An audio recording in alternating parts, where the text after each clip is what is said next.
चला, तर 24 तारखेला आपला मराठीचा पेपर आहे, तर त्याची आज आपण काय करणार आहोत, उजळणी करणार आहोत. पण त्याच्या आधी सर्वात आधी आपण पेपर पॅटर्न एकदा नीट लक्ष देऊन बघूया, कारण की तुम्हाला जेव्हा पेपर पॅटर्न नीट समजेल त्यावेळेस तुम्हाला नीट लिहायला जमेल.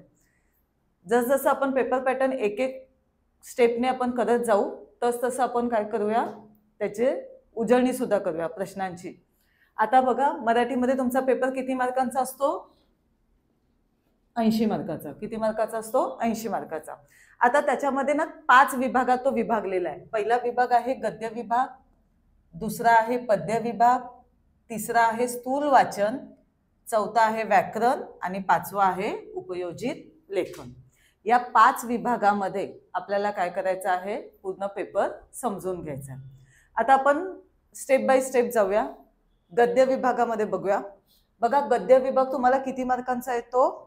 18 मार्कांचा येतो. आता या 18 मार्कांमध्ये पहिला जो आहे प्रश्न तो किती मार्कांचा असतो? 7 मार्कांचा असतो. हा 7 मार्कांचा प्रश्न तुम्हाला पठित भागावर असतो. पठित म्हणजे तुमचे जे धडा आहे, लेसन, त्याच्यावरती. दुसरा प्रश्न जो आ आहे तो सुद्धा 7 मार्कांचा आहे. तो किती कशावरती आहे? तुमच्या पाठांवरती आहे, लेसनवरती आहे. आणि तिसरं जे आहे प्रश्न पहिल्यातलं ई, तो 4 मार्काला आहे. आता हा 4 मार्काचा जो आहे तर तो कशावरती आहे? अपठित आहे. पण ह्यावरती तुम्हाला काय असतात की आकृती पूर्ण करा, म्हणजे आकलनादिष्ट प्रश्न असतात जे 2-2 मार्काला असतात. किती मार्काला असतात? 2-2 मार्काला. 2+2 असे. आणि ह्याची उत्तरं उत्तरामध्ये सहज सापडतात. बरोबर आहे. आता हा जो पहिला प्रश्न आहे त्यातला अ विभाग, तो किती मार्कांना आहे? 7. त्यामध्ये तो कशी विभागणी आहे? 2+2+3. आता हे जे पहिले 2 मार्क आहेत, हे 2 आणि हे 2, हे जे 4 मार्क आहेत हे तुमचे कशावरती आहेत? आकलन कृतीवर आहेत. आकलन कृती म्हणजे काय की ज्याची प्रश्नांची उत्तर, म्हणजे आकृती पूर्ण करा, चौकटी पूर्ण करा, कोणते लिहा, यावरती तुमचे काय आहेत? हे 4 मार्क आहेत, ज्याची उत्तरं तुम्हाला पॅसेजमध्ये सहज सापडतात. बरोबर आहे. त्यानंतर जे तिसरं आहे ते आहे 3 मार्काचं, तो स्वमत, जिथे तुमचे मार्क्स जातात जास्त करून. आता तिथे काय आहे की स्वमत म्हणजे स्वतःचं मत, हा प्रश्न जो आहे ना तो पॅरेग्राफशी रिलेटेड असतो. म्हणजे आता आपण बघितलं तर तिसरा लेसन जो आहे आपला शाल, त्यामध्ये शाल व शालीनता यांचा संबंध. चौथा उपास आहे, तर उपासाबाबत तुमच्या जीवनात घडलेला एखादा विनोदी प्रसंग. आता तुमच्या जीवनात घडलेला एखादा विनोदी प्रसंग असा ज्यावेळेस प्रश्न येतो त्यावेळेस तुम्हाला तुमच्या जीवनाशी रिलेटेड, म्हणजे तुमच्या लाईफशी रिलेटेड काहीतरी एखादा विनोदी प्रसंग जो घडलेला आहे तो तुम्हाला तिथे लिहायचा आहे. समजतंय? हा, मग तसे जे बाकीचे सगळे तुमचे लेसन्स आहेत त्या लेसन्सवर रिलेटेडच प्रश्न येतात. जर तुम्ही बघाल तर तुमच्या टेक्स्टबुकमध्ये जे पाठाखाली स्वमताचे जे प्रश्न आलेले आहेत ते एकदा फक्त रेफर करा व्यवस्थित, एकदा दोनदा ते व्यवस्थित वाचा, म्हणजे तुम्हाला कळेल की कशी उत्तरं लिहायची. समजतंय? आणि जे स्वतःशी रिलेटेड असतात की तुम्हाला काय वाटतं किंवा तुमचा अनुभव सांगा, तर त्यावेळेस तुम्हाला काय करायचं आहे की तुमच्या जीवनात एखादा जसा प्रसंग घडला असेल, नसेलही घडला तरी आपल्याला इमॅजिन करून तो तिथे काय करायचा आहे? लिहायचा आहे. मी नेहमी सांगते की जास्तीत जास्त लिहिण्याचा प्रयत्न करू नका, त्यामध्ये चुका होतात. कमीत कमी लिहा पण शुद्ध लिहा. शुद्ध लेखनाच्या चुका करू नका. काय होतं, जेवढ्या चुका होणार तेवढे तुमचे मार्क्स कट होतात. त्यामुळे जास्तीत जास्त नीट लिहिण्याचा प्रयत्न करा. बरोबर आहे. आता दुसरं, हे झालं स्वमत, कळाले तुम्हाला. पाठाखालचे तुमचे एकूण लेसन्स आहेत, त्या लेसन्सच्या रिलेटेड जे काही प्रश्न तुमच्या पाठाखाली दिलेले आहेत ते तुम्ही जास्तीत जास्त रेफर करा. त्याच्या व्यतिरिक्त 1-2च प्रश्न आला तर येतो, नाही तर बहुतेक वेळा पाठाखालचेच प्रश्न विचारले जातात. आता दुसरा आहे प्रश्न पहिल्यातला आ विभाग, तो सुद्धा सेम तसाच आहे, 7 मार्काला. तो पण 2 मार्क आणि 2 म्हणजे 4 मार्क हे आकलनावरती आहेत, जे पॅसेजमध्ये दिलेले उतारा जो दिलेला आहे त्याच्यावरती आधारित आहेत. मग त्यामध्ये तुम्हाला आकृती पूर्ण करा येते, चौकटी पूर्ण करा येते, कोणते लिहा येतं. बरोबर आहे. आता एक गोष्ट लक्षात ठेवा, हे प्रश्न लिहिताना जी आकृती दिलेली असते ती आकृती जशी दिलेली असते तशी तुम्हाला काढायची. इथे प्रश्न लिहायचा आहे, बरोबर. आकृती तुम्हाला अशी दिलेली आहे, इथे प्रश्न विचारलेला आहे, राईट. हा, तर अशी आकृती आहे, तुम्हाला अशी आकृती काढायची. आकृत्या कशाने काढायच्या आहेत? पेनाने काढायच्या. पेन्सिलचा वापर करायचा नाही, पेनानेच आकृत्या काढायच्या आहेत. पण आकृत्या काढताना आधी आन्सर लिहा आणि मग त्याला चौकोन करा. बऱ्याच वेळा तुम्ही आधी चौकोन काढता आणि मग आन्सर लिहायला जाता, मग ते आन्सर चौकोनाच्या बाहेर जातं. मग शक्यतो आधी काय करायचं आहे? चौकोन आन्सर लिहायचं आहे आणि मग त्याला काय करायचं आहे? चौकोन करायचं आहे. चौकटी पूर्ण करा असेल, प्रश्न लिहायचा आणि मग त्याच्या पुढे आन्सर लिहून त्याला चौकोन करायचा. फक्त चौकटीचे उत्तरं लिहिलीत तर मार्क्स मिळत नाहीत. तुमचे सर्व प्रश्न कसे आहेत? ऑब्जेक्टिव्ह टाईप आहेत, बरोबर आहे. ऑब्जेक्टिव्ह टाईप क्वेश्चन्समध्ये क्वेश्चन्स म्हणजेच प्रश्न तुम्हाला लिहायचे, बरोबर आहे. आणि त्याच्या पुढे तुम्हाला आन्सर लिहायचे. कोणते लिहा, कोणते लिहा मधला प्रश्न तुम्हाला लिहायचा आहे आणि त्याच्यानंतर पुढे आन्सर लिहायचं. आता कोणते लिहायला चौकोन करायची गरज नाही. जिथे चौकटी दिलेल्या आहेत, जिथे आकृती दिलेली आहे तिथे तुम्हाला आकृती काढायची आहे. बाकी ठिकाणी आकृती काढली नाही तरी चालते. आणखीन एक गोष्ट, ज्यावेळेस आपण प्रश्न लिहायला घेतो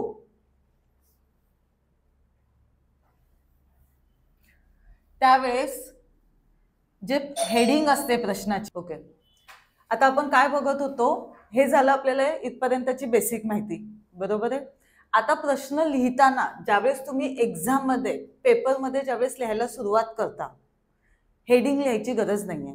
प्रश्न पहिला अ, आता तिथे काय हेडिंग असते, तर पुढील उतारा वाचून सूचनेनुसार कृती करा, राईट. आता ही हेडिंग लिहायची गरज नाही. त्यानंतर लगेचच तुम्ही एक आकडा टाकून काय करणार आहात? पुढच्या प्रश्नाला सुरुवात करणार. आता इथे आकृती पूर्ण करा, ही हेडिंग पण लिहायची गरज नाहीये. डायरेक्टली तुम्ही काय करणार? प्रश्न लिहिणार आणि त्यानंतर आकृती बनवून इथे काय लिहिणार आहात? उत्तर लिहिणार आहे, बरोबर आहे. म्हणजे इथे तुम्हाला हा वेळ वाचतो आणि इथे सुद्धा प्रश्न लिहायचा वेळ वाचतो. फक्त तुम्हाला काय लिहायचे आहे? क्वेश्चन्स लिहायचे. आता चौकटी पूर्ण करा, ही हेडिंग लिहायची गरज नाहीये, पण तिथे तुम्ही काय करणार? 2 आकडा टाकणार, त्याच्यानंतर मग 1 आकडा प्रश्न लिहिणार आहात आणि तिथे पुढे काय करणार आहात? आन्सर लिहिणार आहात. समजतंय? हे झालं व्यवस्थित, म्हणजे प्रश्न पहिला अ. त्यानंतर ज्यावेळेस तुमचं तिसरं स्वमत होतं, स्वमताचं आन्सर लिहिल्यानंतर जर समजा शेवटचे 2-3 ओळी राहिलेले असतील तर तुम्ही ब प्रश्न काय करायचा आहे? आ प्रश्न नेक्स्ट पेजवर करायचा आहे. पण जर हाफ पेज बाकी आहे, बरोबर आहे, तर तुम्ही कंटिन्यू करणार आहात प्रश्न पहिला आ. समजलंय? आणि हा सगळ्यात आधी सुरुवातीला इथे तुम्ही गद्य असा विभाग करून त्याला हे करा. का? कारण की तुम्हाला म्हणजे पेपर चेक करण्यात पण ते सोपं जातं. गद्य विभागाला सुरुवात झालेली आहे, प्रश्न पहिला आहे, प्रश्न पहिला तुम्ही सोडवलेला आहे, प्रश्न पहिल्यामधला आ आहे, बरोबर आहे. प्रश्न पहिल्यातला आ तुम्ही सोडवलेला आहे आणि आता प्रश्न पहिल्यातला ई आहे. आता इथे जो आहे तो कुठला आहे? अपठित उतारा. हा कुठला आहे? अपठित उतारा. समजतंय?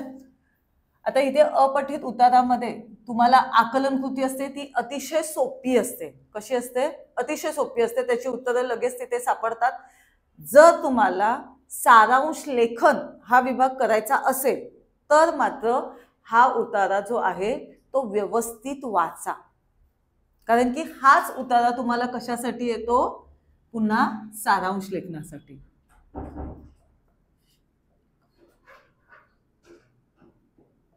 सारांश लेखनाला हाच विभाग काय होतो? पुन्हा विचारला जातो.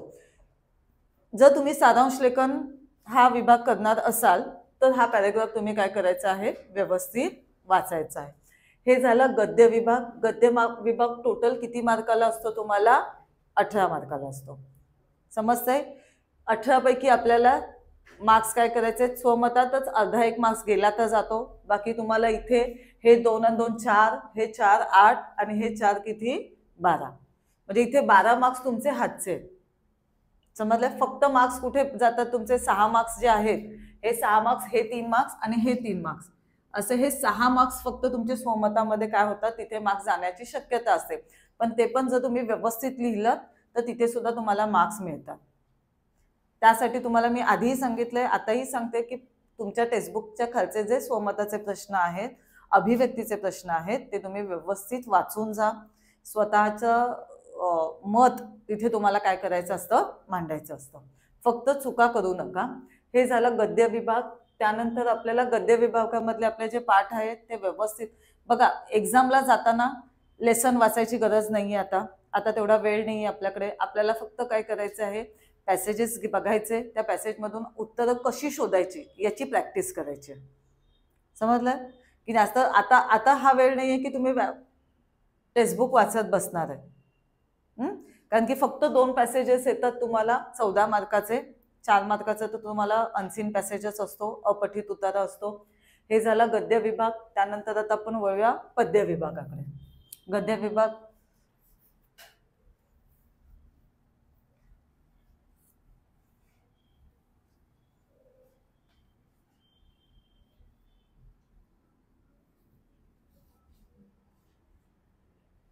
आता पद्य विभाग जो आहे हा किती मार्काला येतो, 16.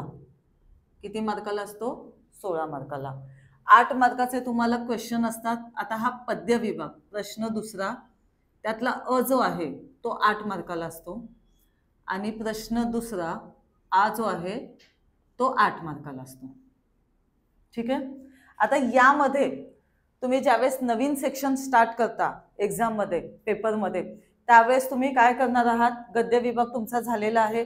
गद्य विभागानंतर तुम्ही वरती नवीन पेजवरती काय करणार आहात, पद्य अशी हेडिंग टाकणार आहे. काय हेडिंग टाकणार आहे, पद्य अंडरलाईन करायची आहे आणि मग नंतर प्रश्नाला सुरुवात करायची. ठीक आहे. आता प्रश्न पहिला जो आहे, प्रश्न दुसरा जो आहे 8 मार्काला, तो कशा प्रकारे विभागलेला असतो, 2 + 2 + 2 + 2. यामधले जे 2 आणि 2 4 मार्काचे जे असतात ते कशाचे असतात, आकृती पूर्ण करा, चौकटी पूर्ण करा, एका शब्दात उत्तरे लिहा, कोणते लिहा, यावरती हे 2 आणि 2 4 मार्काचे असतात.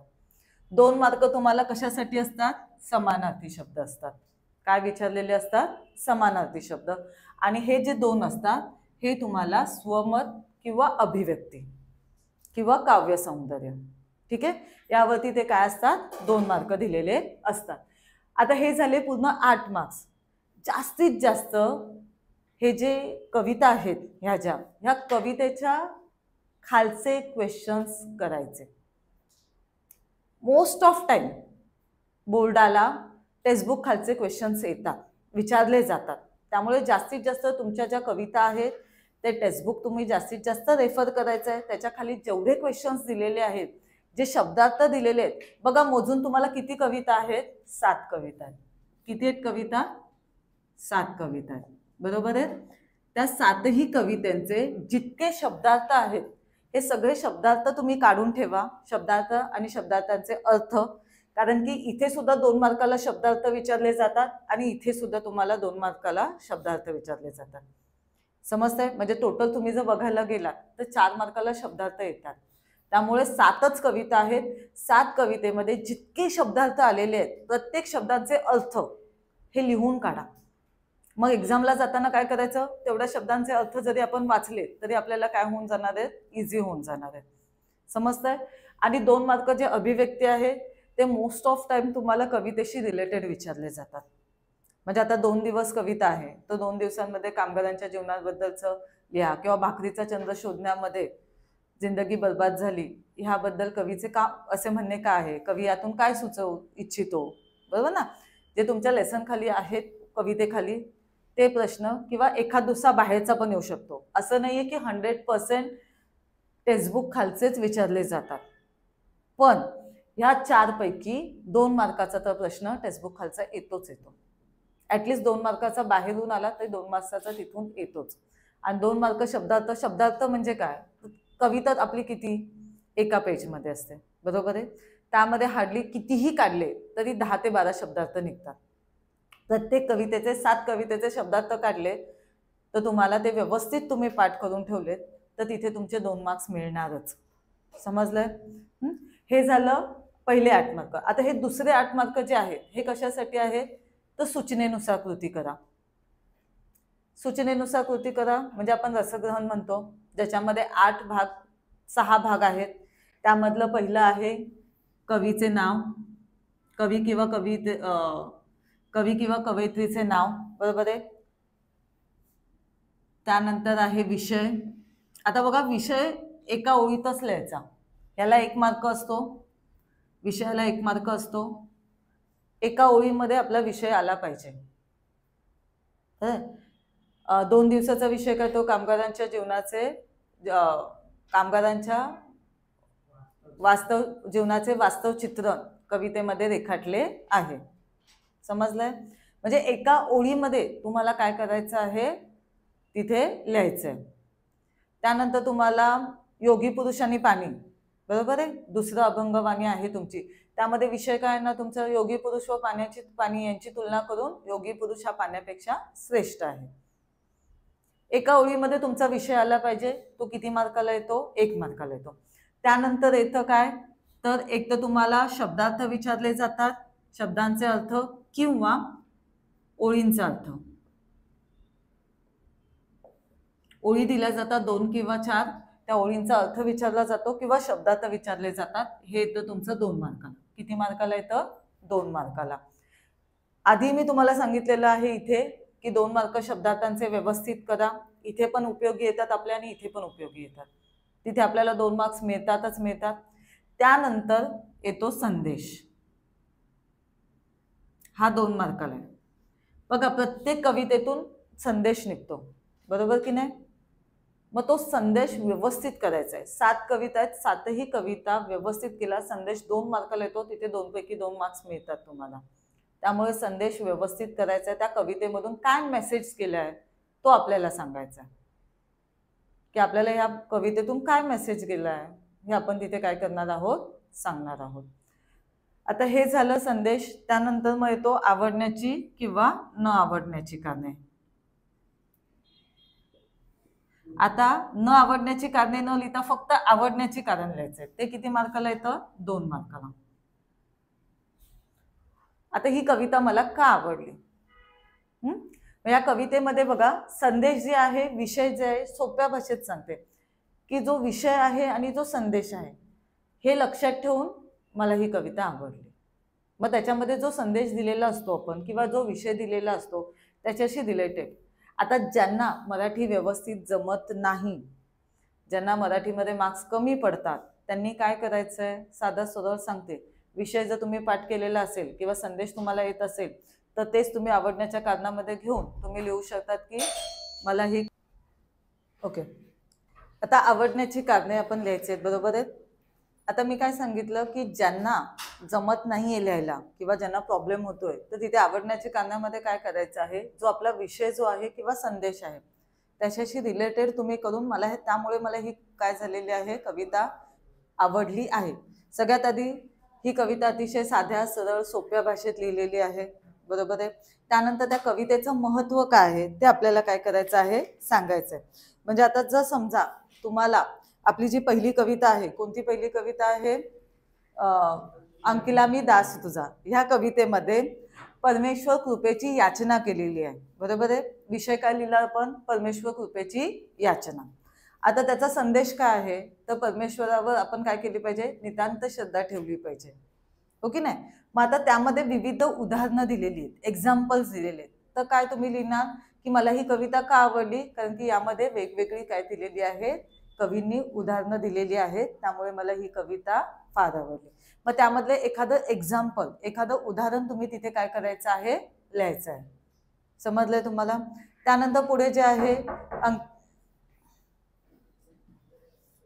समजलंय, म्हणजे इथे काय आहे, कवीचे नाव 1 मार्काला, विषय 1 मार्क, शब्द किंवा ओळींचा अर्थ, म्हणजे एक तर तुम्हाला एक्झाम मध्ये शब्द विचारले जातील किंवा ओळींचा अर्थ 2 मार्कांना, संदेश 2 मार्क, आणि आवडण्याची किंवा न आवडण्याची कारणे. यामध्ये तुम्ही काय करणार आहात, आवडण्याची कारणं लिहिणार आहात की मला ही कविता का आवडलेली आहे, त्यामध्ये महत्त्वाचं काय, जर त्याच्यामध्ये एक्झाम्पल्स उदाहरणं दिलेली असतील तर तुम्ही उदाहरणं लिहिणार आहात. आता औक्षण कवितेचं जर आपण एक्झाम्पल घेतलं तर काय आहे, सीमेवरती लढणाऱ्या सैनिकांबद्दल कृतज्ञता व्यक्त केलेली आहे त्या कवितेमध्ये, बरोबर की नाही? मग त्या सैनिकांच्या कार्य जे कवीने तिथे मांडलेलं आहे, त्यामुळे मला ही कविता काय झालेली आहे, आवडलेली आहे. म्हणजे अशा प्रकारे तुम्ही काय करणार आहात, त्या कवितेमधून काय संदेश मिळतो, तुम्हाला त्यामधलं काय आवडलं, मग तुम्हाला एक्झाम्पल्स आवडलेत का, ती कविता कशी लिहिलेली आहे, त्यावरून तुम्ही ती आवडण्याची कारणे तिथे लिहिणार आहात.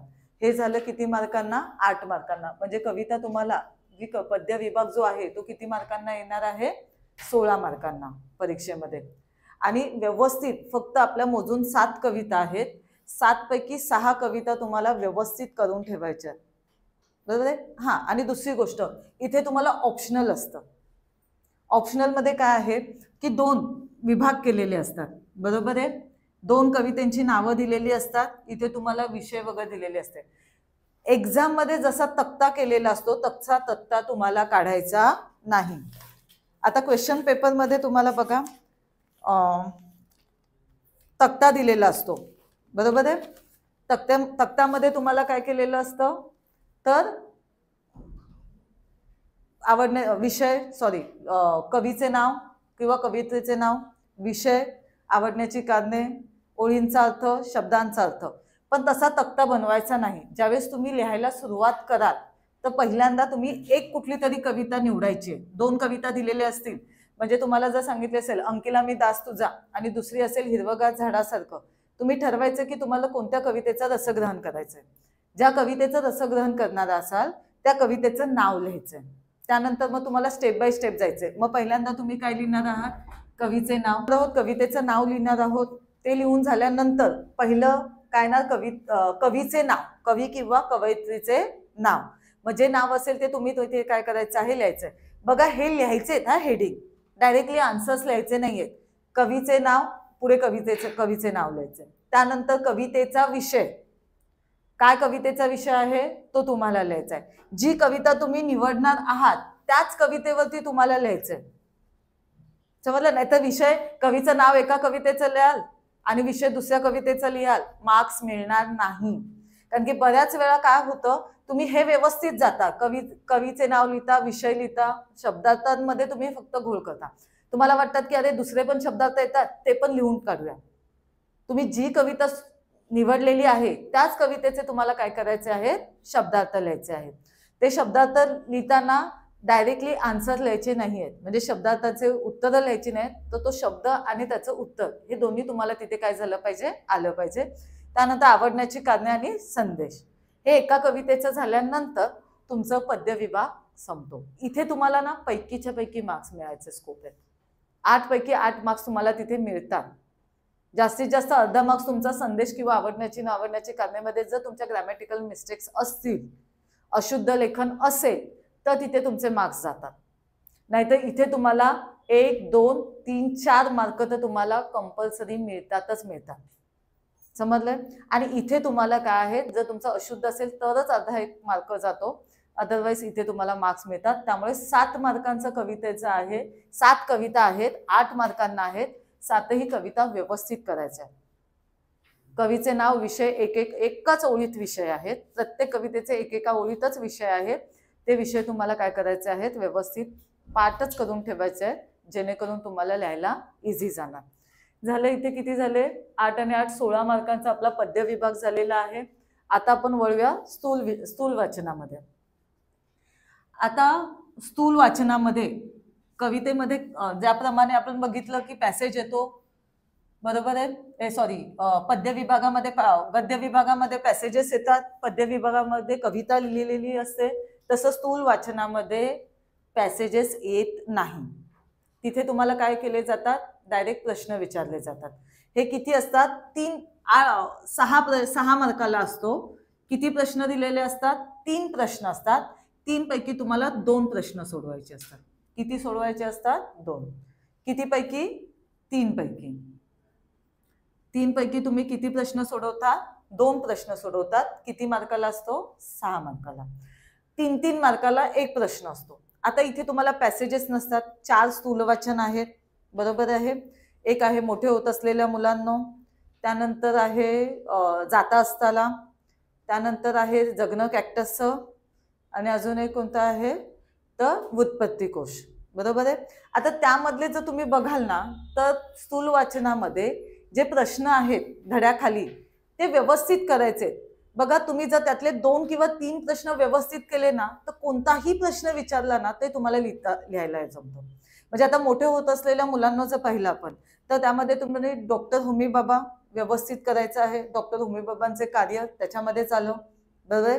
आता बार्क ही संघटना, बार्क जरी तुम्हाला टिपालयामध्ये आलं तरी तुम्ही होमी बाबांबद्दल लिहिणार, बार्क संस्थेबद्दल लिहिणार आहात.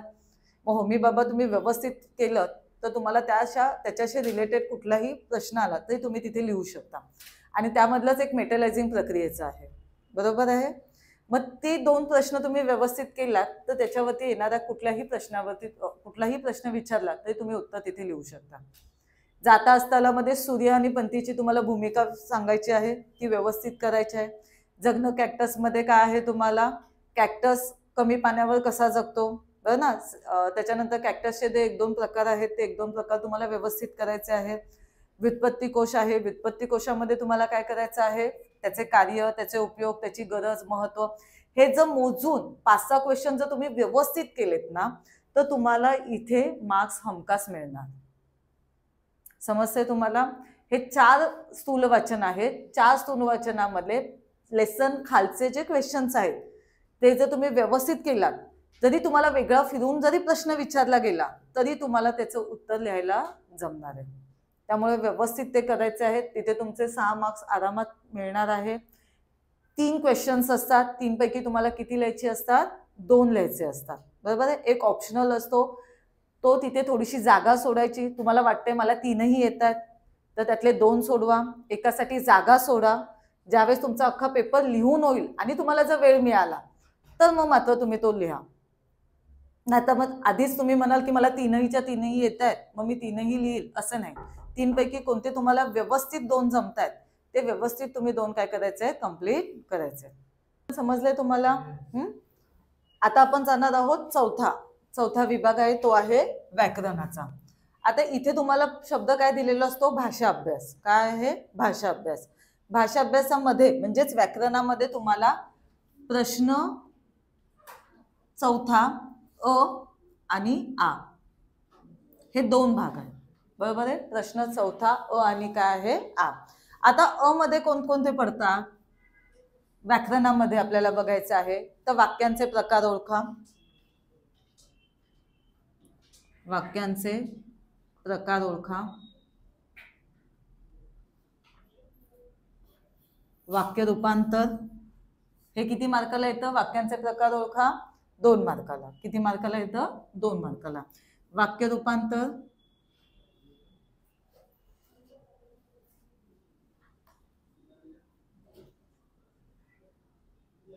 वाक्य रूपांतर 2 मार्काला. आणि त्यानंतर वाक्प्रचार 4 मार्काला. असं हे किती मार्काला आहे, टोटल 8 मार्क. किती मार्काला आहे, 8 मार्क. व्याकरणामध्ये तुम्हाला 2 मार्क वाक्यांचे प्रकार ओळखा, 2 मार्क वाक्य रूपांतर आणि 4 मार्क. आता वाक्यांचे प्रकार ओळखा. यामध्ये बघा तुम्हाला 4 वाक्यांचे प्रकार आहेत. प्रश्नार्थी वाक्य, विधानार्थी वाक्य, प्रश्नार्थी वाक्य, आज्ञार्थी वाक्य आणि उद्गारार्थी वाक्य. आता यामध्ये बघा 2 मार्क तुमचे हातचे मार्क आहेत. कसे ते मी सांगते तुम्हाला. प्रश्नार्थीचं चिन्ह दिसलं तर तुम्ही काय लिहिणार आहात, प्रश्नार्थी वाक्य. त्यानंतर उद्गारार्थी चिन्ह दिसलं का, उद्गारार्थी वाक्य.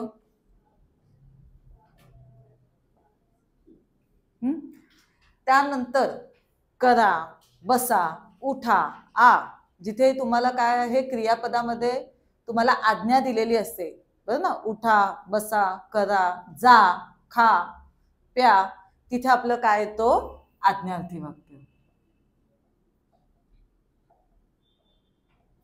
आणि त्यानंतर करावी, बसावी, खावी, आहे, होतात, जातात हे सगळे कशामध्ये येतात, विधानार्थी वाक्य. बघा वाक्यांचे प्रकार ओळखा, अतिशय सोपं आहे, जिथे तुम्हाला 2 मार्क्स हमखास मिळतात. फक्त तुमच्या चुका काय होतात की तुम्ही हे जे शब्द आहेत ना ते व्यवस्थित लिहित नाही, अशुद्ध लिहितात आणि अशुद्ध लिहिल्यामुळे तुमचे तिथे मार्क्स कट होतात, कारण की ग्रामरमध्ये अशुद्ध लेखनाला मार्क्स मिळत नाही, हे लक्षात ठेवा. प्रश्नार्थी तुम्ही काय करता, तुम्हाला येतंय प्रश्नचिन्ह आहे, प्रश्नार्थी वाक्य तुम्हाला माहिती आहे, तुम्ही लिहायला पण जातात, पण तुम्ही बऱ्याच वेळा काय चूक करता, प्रश्नार्थी वाक्याऐवजी प्रश्नार्थी असं लिहिता. उद्गारार्थीच्या ऐवजी विस्मयाबोधक म्हणजे तुम्ही हिंदीचे शब्द तिथे काय करता, वापरता, आणि त्यामुळे तिथे तुमचं पूर्णपणे उत्तर चूक येतं. आणि म्हणून काय लक्षात ठेवायचं की हे जे शब्द आहेत हे शब्द व्यवस्थित करून जा, लिहिताना ते प्रॉपर लिहा, म्हणजे तिथे तुम्हाला पैकीच्या पैकी मार्क्स मिळतील. ओळखायला सोपे आहेत. प्रश्नचिन्ह असेल तर प्रश्नार्थी वाक्य, उद्गार चिन्ह असेल तर उद्गारार्थी वाक्य, करा, बसा, उठा, जा, खा असे शब्द असतील, असे क्रियापद असेल तर आज्ञार्थी वाक्य, आणि करावे, बसावे, आहेत, जातात, होतात असे क्रियापद असतील तर विधानार्थी वाक्य. हे मी सोपी तुम्हाला ट्रिक सांगितली आहे की कशा प्रकारे आपल्याला वाक्य ओळखायचे, बरोबर ना. आता बघायला गेलं तर विधानार्थी वाक्यामध्ये आपलं साधं विधान असतं, आज्ञार्थी वाक्यामध्ये आपण काय केलेली असते, एखादी आज्ञा केलेली असते, हो की नाही, आणि प्रश्नार्थी वाक्यामध्ये प्रश्न विचारलेला असतो, तर उद्गारार्थी वाक्यामध्ये आपल्या भावना व्यक्त केलेल्या असतात. हे झालं वाक्यांचे प्रकार. आता वाक्य रूपांतर हे किती मार्काला आहे, 2 मार्काला आहे. आता वाक्य रूपांतरामध्ये तुम्हाला काय आहे, एक तुमचं कॉमन आहे विधानार्थी वाक्य, त्या विधानार्थी वाक्याला तुम्हाला काय करायचं आहे, प्रश्नार्थी करायचं आहे, विधानार्थी वाक्याचंच आज्ञार्थी वाक्यामध्ये करायचं आहे, विधानार्थी वाक्याचंच तुम्हाला काय करायचं आहे, उद्गारार्थी वाक्यामध्ये करायचं आहे, बरोबर आहे. आणि तुम्हाला अजून एक आहे होकारार्थी वाक्य आणि नकारार्थी वाक्य. होकारार्थी वाक्याचं तुम्हाला नकारार्थीमध्ये काय करायचं आहे, रूपांतर करायचं आहे, आणि नकारार्थी वाक्याचं होकारार्थी वाक्यामध्ये रूपांतर करायचं आहे. आता त्याच्यामध्ये पण काही काही छोट्या छोट्या ट्रिक्स आहेत. म्हणजे जर आपण बघायला गेलो तर आपण एखादं एक्झाम्पल घेऊया. जर आपण आता विधानार्थी वाक्य आणि उद्गारार्थी वाक्य यामध्ये आपल्याला काय करायचं आहे, रूपांतर करायचं आहे. तुझे घर खूप सुंदर आहे, तुझे घर खूप सुंदर आहे. आता हे वाक्य झालं विधानार्थी वाक्य. हे वाक्य कोणतं आहे, विधानार्थी. आता या विधानार्थी वाक्याला आपल्याला काय करायचं आहे, उद्गारार्थी मध्ये करायचं आहे. एक्झाम मध्ये येणार, वाक्य दिलेलं जाणार, ब्रॅकेट मध्ये लिहिलेलं असणार, उद्गारार्थी करा, उद्गारार्थी करा. आता उद्गारार्थी करताना तुम्हाला काय करायचं आहे, तर वाक्यामध्ये खूप, जास्त असे जे शब्द असतात, हा शब्द इथे आहे तो काढून टाकायचा, बरोबर आहे. आणि त्याच्याऐवजी आपण काय शब्द लिहिणार, किती. काय शब्द लिहिणार, किती. आणि त्याच्या पुढचं वाक्य, किती सुंदर आहे, किती सुंदर आहे. त्यानंतर पुन्हा हे वाक्य, तुझे घर, तुझे घर.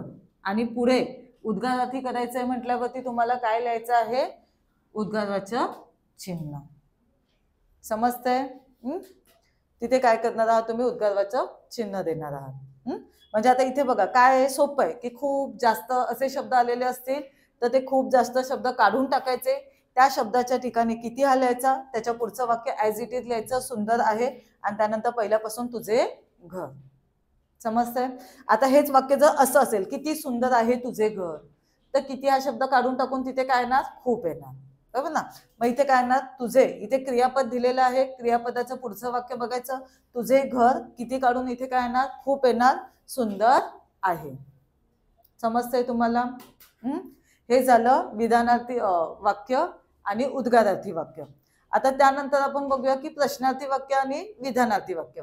आता प्रश्नार्थी वाक्य आणि विधानार्थी वाक्यामध्ये ना एक नकारार्थी आणि होकारार्थी हा बदल बघायचा आहे. म्हणजे आपण एक एक्झाम्पल्स घेऊया.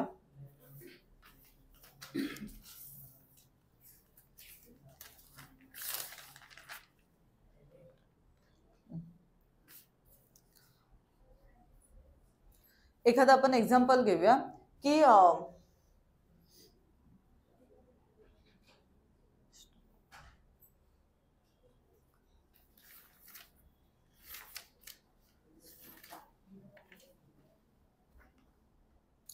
आता आपण विधानार्थी वाक्य आणि प्रश्नार्थी वाक्याचं एक उदाहरण देऊ. भिकाऱ्याला शाली कशा शोभतील, भिकाऱ्याला शाली कशा शोभतील. आता हे वाक्य काय आहे? प्रश्नार्थी वाक्य, बरोबर आहे. भिकाऱ्याला शाली कशा शोभतील. तर इथे काय करायचंय, जेव्हा प्रश्नार्थी वाक्याचं आपल्याला विधानार्थी वाक्य करायचं असेल किंवा विधानार्थी वाक्याचं प्रश्नार्थी वाक्य करायचं असेल, त्यावेळेस आपल्याला पहिल्यांदा होकारार्थी असेल तर नकारार्थी करायचं आहे आणि नकारार्थी असेल तर होकारार्थी. म्हणजे आता इथे कशा शोभतील, तर शोभतीलचं नकारार्थी कसं आहे, काय येणार? शोभणार नाही, बरोबर आहे. मग इथे वाक्य कसं येणार? भिकाऱ्याला शाली शोभणार नाही. काय येणार? भिकाऱ्याला शाली शोभणार नाही.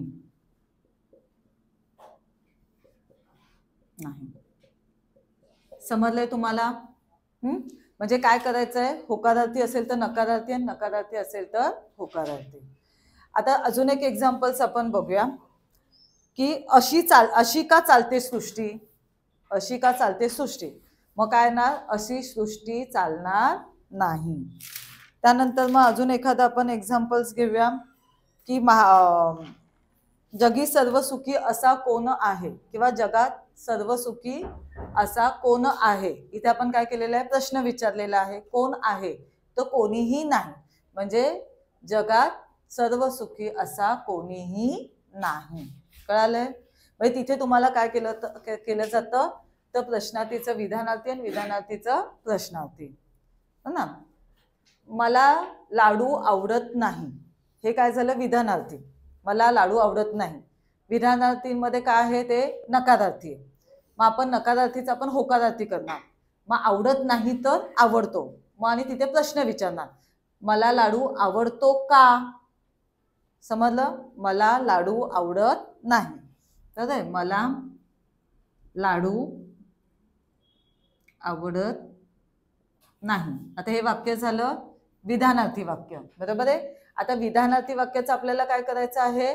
प्रश्नार्थी करायचंय. काय करायचंय? प्रश्नार्थी. तर आवडत नाहीचं येणार आवडतो.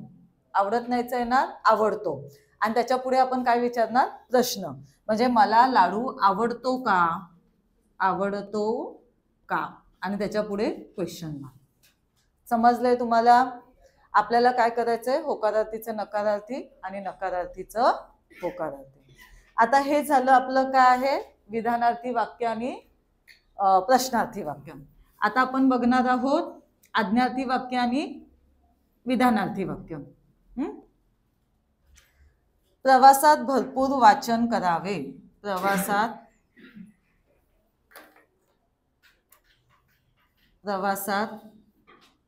भरपूर वाचन करावे.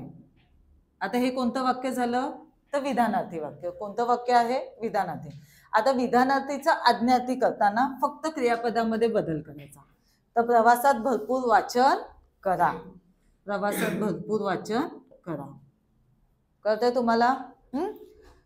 मुलांनो शांत बसा. आता हे वाक्य काय आहे सांगा बरं? मुलांनो शांत बसा. आता हे वाक्य आहे आज्ञार्थी वाक्य. बसा आ झालेलं आहे, बरोबर ना. मग आचं काय? आज्ञार्थी वाक्य. आता याला आपल्याला काय करायचं आहे? विधानार्थी करायचंय. तर मुलांनो शांत बसा. तर बसाचं काय ना? बसावे. मग आता इथे मुलांनो आपण काय केलेलं आहे? संबोधलंय, आवाज दिलाय. तर विधानार्थी वाक्यामध्ये तसं येतं का? नाही. मग इथे काय ना? मुलांनी शांत बसावे. काय ना? मुलांनी शांत बसावे. समजते तुम्हाला की काय करायचं आहे? तर अशा प्रकारे आपल्याला बदल करायचा आहे.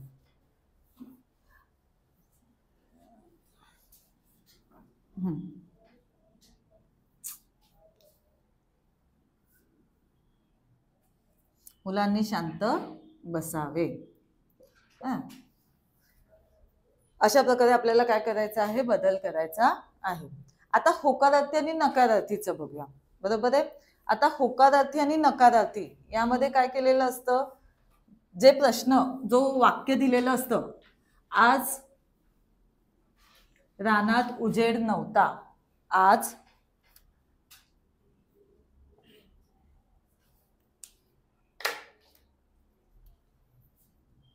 आज रानात उजेड नव्हता.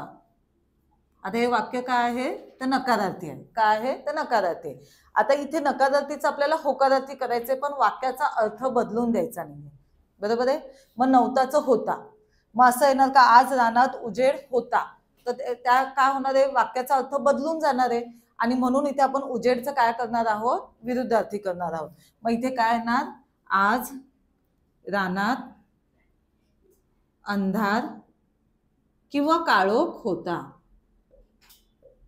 समजलंय. तिथे आपण काय केलेलं आहे अपोजिट केलेलं आहे. तो मुलगा उंच आहे. बरोबर आहे. तो मुलगा उंच आहे हे झालं होकारार्थी वाक्य. आता त्याचं नकारार्थी करायच्या वेळेस काय येणार आहे तर उंच आहेच नाही. मग उंचच आपण इथे काय लिहिणार त्याचा अपोजिट वर्ड्स विरुद्धार्थी बुटका. तो मुलगा बुटका नाही. काय ना तो मुलगा बुटका नाही असं काय येणार आहे आपल्याला ते वाक्य रूपांतर करायचं आहे. तुम्हाला समजलं असेल वाक्य रूपांतर कसं करायचंय. तिथे तुमचे किती मार्क्स आहेत 2 मार्क्स आहेत. ते 2 मार्क्स आपल्याला मिळतातच मिळतात. सगळ्यात सोपं आहे आज्ञार्थी आणि विधानार्थीचं आहे. त्यानंतर मग आहे उद्गारार्थी आणि विधानार्थीचा आहे. फक्त तुम्हाला प्रश्न कुठे पडतो तुम्ही प्रत्येक वेळेस चुकता कुठे तर प्रश्नार्थी वाक्यामध्ये. प्रश्नार्थी आणि विधानार्थीचं करताना नेहमी लक्षात ठेवायचं की त्याचं जर वाक्य होकारार्थी असेल तर तुम्हाला ते नकारार्थी करायचंय आणि वाक्य जर नकारार्थी असेल तर तुम्हाला ते काय करायचं आहे होकारार्थी करायचंय. हे कायम लक्षात ठेवायचं. आणि ज्यावेळेस होकारार्थी आणि नकारार्थी वाक्यांचं वाक्य रूपांतर असेल त्यावेळेस तुम्हाला अपोजिट वर्ड्स लिहायचे आहेत, विरोधार्थी शब्द लिहायचा आहे आणि त्यानुसार ते वाक्य बदलायचं आहे. हे समजलं. आता पुढे आहे वाक्प्रचार. आता वाक्प्रचार हा तुम्हाला 4 मार्काला येतो. सगळ्यात महत्वाचा वाक्प्रचारांचा अर्थ सांगून वाक्यात उपयोग करा. आता वाक्प्रचार हेच तुमच्या टेक्स्टबुक मधलेच येतात. लेसन मध्ये जेवढे वाक्प्रचार आहेत तेवढे सगळे वाक्प्रचार आणि वाक्प्रचारांचे अर्थ तुम्हाला व्यवस्थित करायचे, सर्व व्यवस्थित करायचे. आणि त्यानंतर मग तिथे काय करायचं आहे तुम्हाला एक्झाम मध्ये जे वाक्प्रचार तुम्हाला किती दिलेले असतात 3 दिलेले असतात आणि 3 पैकी तुम्हाला 2 लिहायचे असतात. 3 पैकी किती लिहायचे असतात 2. एकाला 2 मार्क असतात. वाक्प्रचाराचा अर्थला 1 मार्क असतो आणि वाक्यात उपयोग करायला त्याला 1 मार्क असतो. अर्थ आणि वाक्यात उपयोग करायला काय असतो 1 मार्क असतो. समजलं. तर वाक्प्रचारांचा अर्थ म्हणजे अंकाचा तिळपापड होणे, खूप राग येणे, त्यानंतर मग कीव येणे, दया येणे, अशा प्रकारे जेवढे वाक्प्रचार तुमच्या टेक्स्टबुक मध्ये आलेले आहेत ते सर्व वाक्प्रचार तुम्हाला काय करायचे आहेत व्यवस्थित लर्न करायचे आहेत. आणि अर्थ लिहिताना बरोबर आहे अर्थ लिहिल्यानंतर जेव्हा तुम्ही वाक्यात उपयोग करता, आता वाक्प्रचार लिहिल्यानंतर तुम्ही काय लिहिता अर्थ. बरोबर आहे. तो अर्थ लिहिल्यानंतर वाक्य डॅश करून तुम्ही वाक्य लिहायचंय. वाक्यामध्ये वाक्प्रचार आला पाहिजे, त्याचा अर्थ येता कामा नाही. तुम्ही जो वाक्प्रचार लिहिणार आहात बरोबर ना, मग तो वाक्प्रचार तिथे यायला हवा. वाक्यामध्ये अर्थ लिहायचा नाही. म्हणजे अंगाचा तिळपापड होणे तर तो वाक्य तिथे आलं पाहिजे. खूप राग येणे वाक्यामध्ये येता कामा नाही. वाक्यामध्ये काय आलं पाहिजे अंगाचा तिळपापड होणे. बरोबर ना. त्यानंतर मेहनत करणे, उसंत नसणे, हे वाक्य काय झाले पाहिजे हे वाक्प्रचार त्या वाक्यामध्ये आले पाहिजे. आणि इथे ना 3 दिलेले असतात. 3 पैकी 2 जरी सोडवायचे असले तरी तिथे तुम्ही 3च्या 3ही सोडवायचा प्रयत्न करायचा आहे. म्हणजे जरी तुम्हाला एखाद मार्कात कुठे चुकला किंवा एखादा अशुद्ध असेल काय असेल तर दुसऱ्या इथे तुम्हाला मार्क्स मिळू शकतात. त्यामुळे इथे तुम्हाला हार्डली त्याला 2 मिनिटं 5 मिनिटं लागतात. त्यामुळे तिसरा सुद्धा तुम्ही तिथे काय करायचं आहे सोडवायचं आहे. हे झालं वाक्प्रचार. आता हा झाला अविभाग. तो किती मार्कांना होता 8 मार्कांना. किती मार्क्सला होता 8 मार्काला. आता आपल्याला आ विभाग बघायचा आहे. आता आ विभाग सुद्धा तुमचा किती मार्कांना आहे अविभाग 8 मार्काला आणि आ विभाग सुद्धा किती मार्काला आहे 8 मार्काला. आता या आ विभागामध्ये तुम्हाला काय विचारलं जातं तर समानार्थी शब्द, विरुद्धार्थी शब्द, लिंग वचन. बरोबर आहे. आता इथे तुम्हाला दिलेलं असतं समानार्थी,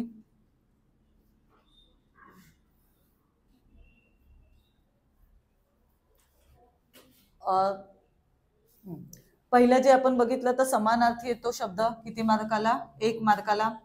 त्यानंतर आपल्याला येतो विरुद्धार्थी शब्द.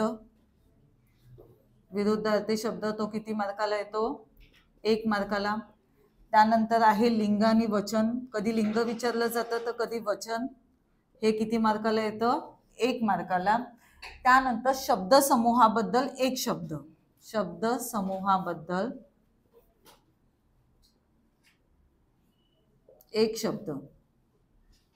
आता शब्द समूहाबद्दल एक शब्द हे जे आहे यामध्ये शेती करणारा शेतकरी, बरोबर ना, मेहनत करणारा मेहनती, अशा प्रकारे तुम्हाला काय केले जातात?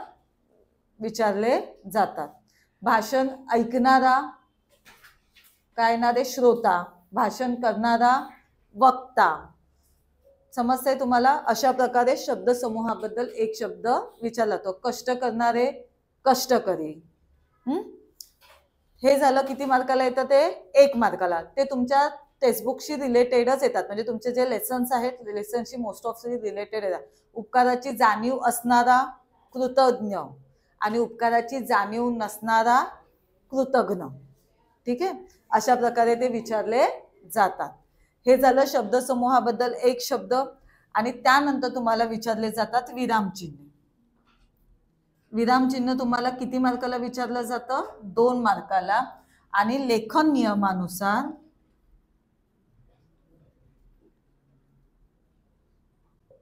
दोन मार्काला. लेखन नियमानुसार किती मार्काला विचारलं जातं? 2 मार्काला.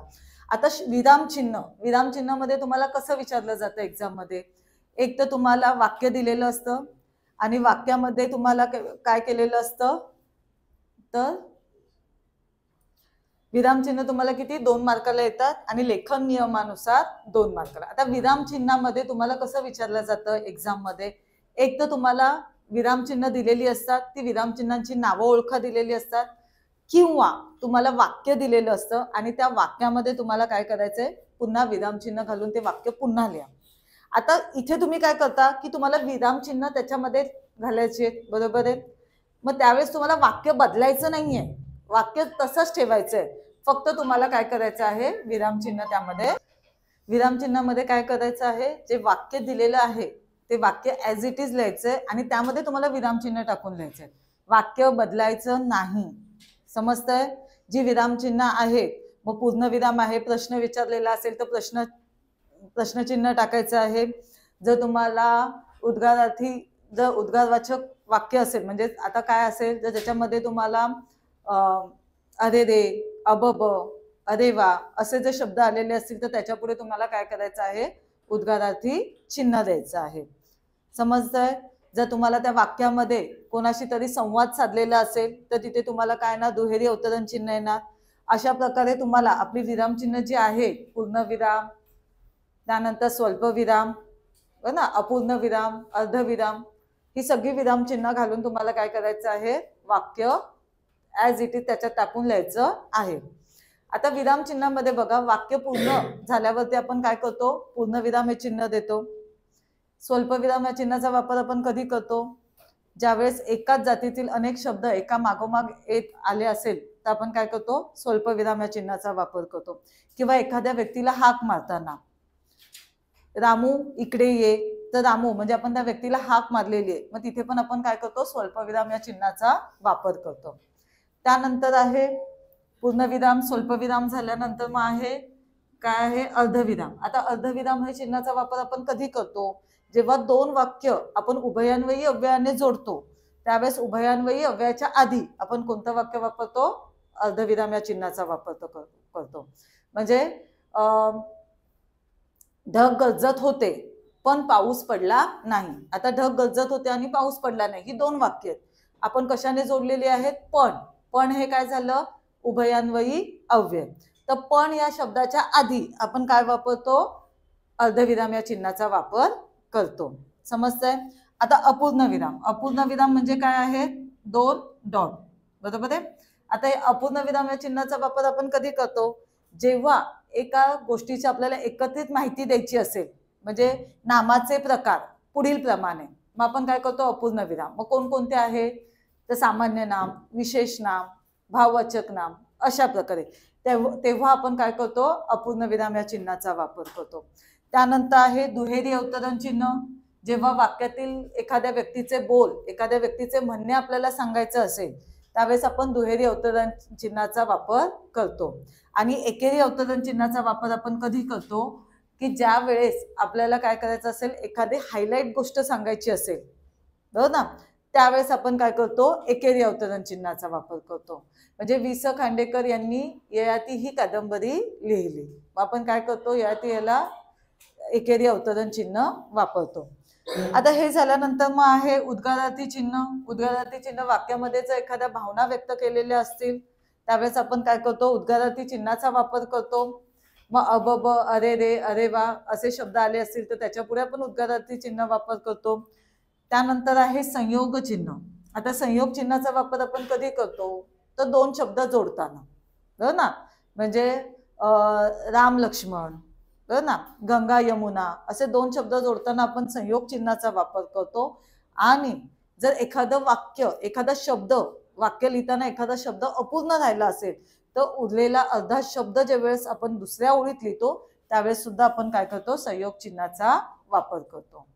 आणि अपसारण चिन्ह. अपसारण चिन्ह म्हणजे काय, तर अपसारण चिन्हाचा वापर आपण कधी करतो की एखादी गोष्ट आपल्याला सांगत असताना आपण मध्येच ती मालिका तुटते, म्हणजे मला पंख असते तर, मग आपण तिथे स्टॉप होतो आणि नंतर पुन्हा आपण पुढचं वाक्य सुरू करतो. मग त्यावेळेस आपण काय करतो, अपसारण चिन्हाचा वापर करतो. अशा प्रकारे हे विराम चिन्ह आपण काय करत आहोत, मराठीमध्ये बघतो. आता या विराम चिन्हांचा 2 मार्कांना प्रश्न येतो. त्यामध्ये तुम्हाला काय करायचं असतं, एक तर विरामचिन्ह ओळखायला आली तर खूपच इझी, तिथे 2 पैकी 2 मार्क मिळतात. आणि जर विरामचिन्हांचा वाक्यात उपयोग करायचा असेल तर ते आपण काय करायचंय, वाक्य लिहून ते विरामचिन्ह तिथे टाकून त्याला पेन्सिलने काय करायचंय, अंडरलाईन करायचे आहे आणि तुम्ही तिथे लिहायचंय. आता लेखन नियमानुसार 2 मार्काला जे आहे, तर लेखन नियमानुसार मध्ये काय असतं, तर तुम्हाला ना एक तर पूर्ण वाक्य दिलेले असतात आणि त्या वाक्यामध्ये 2 अशुद्ध शब्द असतात. तर त्या अशुद्ध शब्द तुम्हाला शोधून तो शुद्ध करून लिहायचा आहे. आता इथे बऱ्याच वेळा चुका तुमच्या काय होतात की तुम्ही ना वाक्य उलटसुलट लिहिता, तुम्हाला वाटतं की वाक्य चुकीचं दिलेलं आहे, वाक्य बरोबरच असतं, फक्त वाक्यामधले 2 शब्द जे असतात ना ते चुकीचे असतात.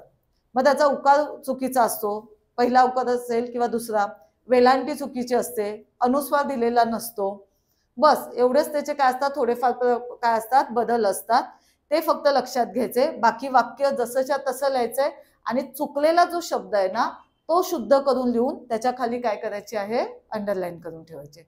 म्हणजे चेक करणाऱ्याला पण कळतं की हा शब्द चुकीचा होता, तो राईट करून लिहिलेला आहे, म्हणजे तिथे मार्क्स मिळतात. हे सुद्धा किती वाक्य असतात, तुम्हाला 1 वाक्य असतात, एका वाक्यात 2 शब्द चुकीचे असतात, एकेका मार्काला ते तुम्हाला दिलेले असतात. अशा प्रकारे हे किती आहे, तर 1 2 3 4 5 6 7 8 मार्काला तुमचा व्याकरण विभाग येतो, जिथे तुम्हाला 8 पैकी 8 मार्क काय होऊ शकतात, मिळू शकतात. समजतंय तुम्हाला. आता हे झालं व्याकरण विभागाचं. आता आपण बघणार आहोत उपयोजित लेखनाकडे. काय बघणार आहोत, उपयोजित लेखनाकडे.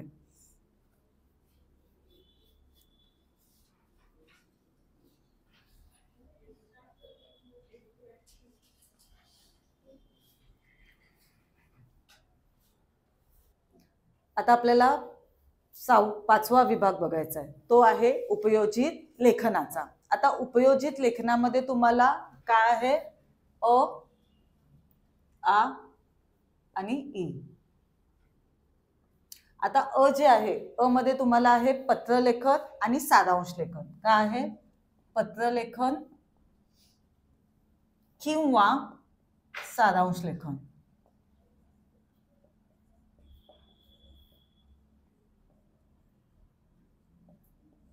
आता हे जे आहे हे किती मार्काला आहे, 6 मार्काला. किती मार्काला आहे, 6 मार्काला. एकदा मी तुम्हाला फॉर्मॅट सांगते म्हणजे मग आपण पत्रलेखनाकडे वळूया. हे झाल्यानंतर तुम्हाला आ विभागामध्ये आहे बातमी लेखन,